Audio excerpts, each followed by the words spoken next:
브릉 브릉 삐삐 브릉 브릉 삐삐 띠띠띠띠띠 띠띠띠띠띠띠.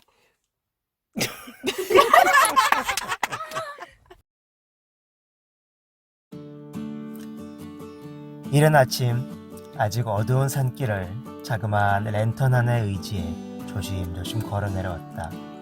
서늘한 기온이었지만 기분만은 상쾌. 길을 걷다가 첫 번째 지나게 된 마을이 아타푸에르카라는 곳인데, 그 마을은 유럽 지역에서 가장 오래된 인류의 흔적이 발견된 지역이라 고고학적으로 상당히 중요한 가치가 있는 곳이라고 한다.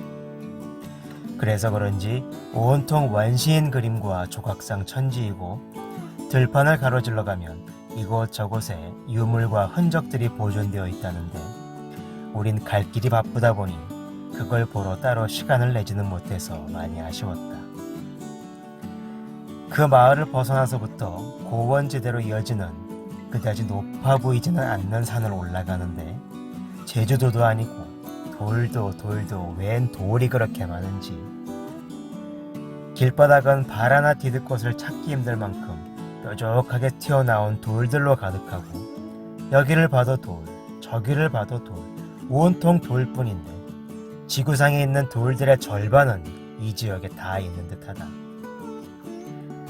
그래서 그런지 순례자들이 지나가면서 돌들을 이용해 만들어 놓은 그림이며 글씨 같은 것들이 정말 많았는데, 다양한 언어로 문장을 나열한 것도 있고, 화살관형 모양으로 만든 것도 있고, 위로 높이 쌓은 것, 특별한 모양을 본떠 만든 것 등등 종류도 제각각이었다.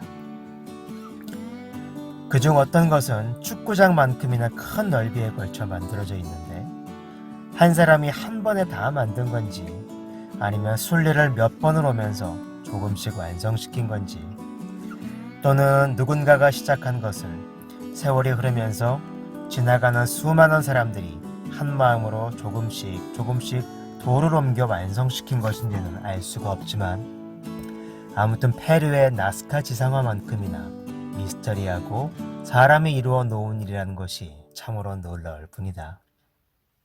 우리도 빠질 소냐? 우리 역시 돌들로 우리만의 표식을 남기기로 했다. 바람이 너무 강하게 불어서 추운 데다가 손이 얼어서 돌을 캐는 게 쉽질 않다 보니 많은 걸 할 수는 없어서 그냥 짧게 강 패밀리의 강 한 글자만 만들기로 하고, 넷이 주변을 뛰어다니며 부지런히 돌들을 모아와서 커다랗게 강 글자를 만들고, 다 만든 다음 그 주변에 옹기종기 모여서 사진을 찍었다. 그리고 우리가 다음에 다시 오거나 우리 아이들이 나중에 각자 가정을 이루고 그들의 아이들과 함께 이곳에 다시 올 때 오늘 만든 글자에 이어서 점점 더 길게 만드는 것을 가족의 전통으로 삼기로 했다. 또 우리 집에 며느리나 사위가 되려면 산티아고 순례를 완주한 증명을 제시해야 하거니와, 이 돌로 만든 글자 앞에서 큰 절 3번 하고 경건한 자세로 찍은 인증샷을 제시해야만 결혼을 허가해주기로 했다. 언덕 꼭대기에 올라서니 오늘의 목적지인 부르고스가 멀지 않게 내려다 보이길래 이제 조금만 가면 도착이다 하면서 신나게 걸어 내려갔더니, 그렇게 쉽게는 보내주지 못한다 라고 하듯이 정말 쓸데없이 길을 이리 꼬불 저리 꼬불 돌리고 또 돌리면서 우리 죄를 다 빼놨다. 오던 길을 돌아가고 있는 건 아닐까 싶을 만큼 정말 한참을 걸어 산을 내려왔더니 부르고스 공항이 나오길래 이제는 진짜 다 왔나 보다 했는데, 그건 그저 부르고스의 초입일 뿐이었고, 그것부터 시내까지 들어서기까지는 장장 2시간이 더 걸렸다. 차라리 언덕 꼭대기에서 도시 전경이 보이지나 말지, 그리고 왜 그렇게 도시가 가까이 있는 것처럼 보였었는지. 참고 참아서 겨우 시내로 들어섰는데 그 도시는 정말 상상 이상으로 컸고 오늘의 숙소를 가기 위해선 개천을 따라 끝도 보이지 않는 일직선으로 뻗은 길을 한도 끝도 없이 또 걸어야만 했다. 나중에는 마음이 막 무너져 내리면서 저절로 욕이 나오기 시작하는데 아시안 가족 넷이 있는 대로 인상을 구기면서 못 알아들을 말로 소리를 지르며 걸어가니까 길거리 사람들이 다 쳐다보며 슬금슬금 피해서 간다. 그렇게 1시간도 넘게 더 걸어 직선길의 끝에 다다랐더니 스페인의 영웅 엘시드가 칼을 들고 늠름하게 말을 타고 있는 동상이 서 있는데 멋져 보여야 할 동상이 꼭 돈키호테처럼 보였다. 드디어 공립 알베르게에 도착했는데 다행스럽게도 고생한 보람이 있게 숙소가 굉장히 크고 시설도 아주 깨끗하고 잘 되어 있는 데다가 가격까지 저렴해서 우리 기분이 조금은 나아질 수 있었고 또 그동안 뿔뿔이 흩어져서 어디쯤에 가고 있는지 궁금해했던 사람들을 여기서 다 다시 만나는 바람에 피곤했던 것도 있고 반가워서 펄쩍펄쩍 뛰며 끌어안고 인사를 나눴다.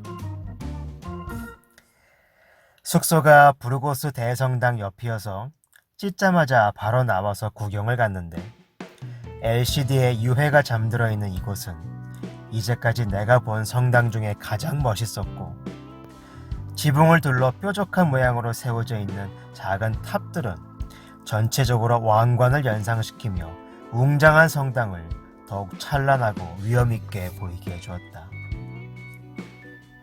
또 전체 성당 건물이 마치 산더미만한 큰 덩어리 바위 하나를 일일이 깎아내고 다듬어서 만들어 놓은 듯 보여서 그 시대의 수준 높은 건축술과 한때 세상을 지배했던 스페인의 저력 그리고 이 모든 것을 가능하게 만든 위대한 신앙심까지 더해져 이 고풍창연한 성당을 더욱 우러러 보게 해주었다. 슬슬 배가 고파지고 식당을 찾아 헤매기도 귀찮아서 진리는 늘 가까이에 있다는 말을 믿기로 하고 숙소 바로 앞에 있는 식당으로 그냥 들어갔는데 옛말은 틀린 게 하나도 없어서 아주 맛있는 피자와 파스타를 만족스럽게 먹을 수 있었다. 또 그곳에서 오랜만에 만난 길동무들과 맥주 한 잔을 놓고 이런저런 이야기를 나누며 즐거운 저녁 시간을 보낼 수 있었다. 다시 만난 이들 중에는 발이 너무 많이 부어서 더 걸을 수가 없어 이곳에서 나을 때까지 쉬어야만 하는 이들도 있었고 물집이 심하게 생긴 데다가 그게 덧나서 병원에 있는 이들 무릎이 다쳐서 안타깝지만 포기하고 이미 돌아간 이들 등등 지난 2주간의 순례길이 적잖이 험난했음을 모두가 몸으로 증명해주고 있었고 그렇게 도착한 이곳 부르고스는 마치 천국과 같아서 다들 이곳을 떠나는 것에 두려움을 느끼는 것처럼 보였고 실제로 이미 이곳에서 일주일가량을 눌러앉아 있는 이들도 있었다. 오늘은 총 30여 킬로미터를 걸은 데다가 며칠 계속 강행군을 했더니 식구들 모두 많이 지치고 피곤해하지만 신기하게도 나를 제외한 세 사람은 이제껏 걸으면서 물집 한 번 잡힌 적이 없으니 그 자체로 놀라운 기적이고 은혜가 아닐 수 없다.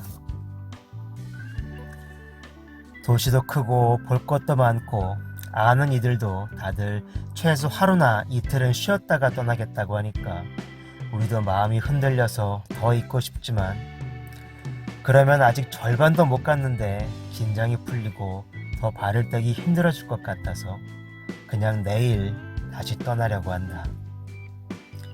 이제 다음 주 후반 정도면 전체의 절반을 지나게 되니 조금만 더 참고 절반을 지나게 되면 그때 좀 쉼을 가져야 할 것 같다. 힘들지만 내일도 멋진 여행을 기대하며 화이팅! 역시 우리 아빠!